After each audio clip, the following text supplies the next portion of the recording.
The scientist used a knife to cut the snake in half, then placed the remaining half near a glass. Soon countless tentacles began devouring the glass. The snake tail quickly grew back. Seeing the experiment was a perfect success, the scientist immediately extracted from the snake a chip and threw it into the glass to fuse with human genes. Unexpectedly, after just 2 minutes, a giant egg grew on the lab table. When the scientist approached to examine it, the snake egg suddenly shook violently. Then a pair of hands tore through the shell, revealing the upper body of a humanoid creature. Before the scientist could react, the humanoid suddenly stood up and quickly shed its shell, transforming into a man. Looking at his muscular body, the scientist was extremely excited, but the creature seemed to have consciousness. He grabbed the scientist's throat. The scientist was killed just like that. This scene terrified the assistant nearby. While the monster wasn't fully familiar with his body, the assistant immediately fled the lab, but the man didn't care at all. He walked straight to the workbench nearby, only concerned about whether his regeneration ability remained. The man calmly picked up a knife and decisively cut off his own finger. Seeing there was no pain as expected, he licked the liquid that flowed out, then brought the severed finger near the glass. The finger quickly healed. After confirming his superpower hadn't been lost, the man disguised himself and went to the biggest local bar, planning to find a woman to reproduce with. He quickly found a dancing woman. The man slowly extended his tongue. This made the woman's boyfriend very angry. The man slapped him to the ground with one strike. With a gentle push, the guy fell to the ground, then threatened the woman with a gun, making her scream, just to satisfy his inner desires.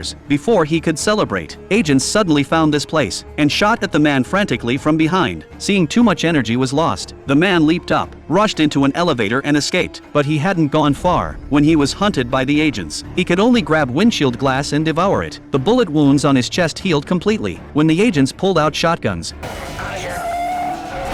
The man had already jumped off the bridge and disappeared without a trace. The reason he had regeneration abilities was actually an accident. The scientist originally planned to create a simulator to act as robbers in a virtual world for police combat scenario training. To make the simulator more realistic, the scientist even implanted in his brain tens of thousands of criminal personalities. However, what the scientist didn't expect was the police were no match for the simulator. They were quickly all eliminated. This made the scientist extremely curious. He immediately decided to bring the simulator into reality for in-depth research, so he captured a mutated snake and fused it with the simulator's genes, creating a half-human, half-snake monster. But he didn't expect the monster to have self-consciousness.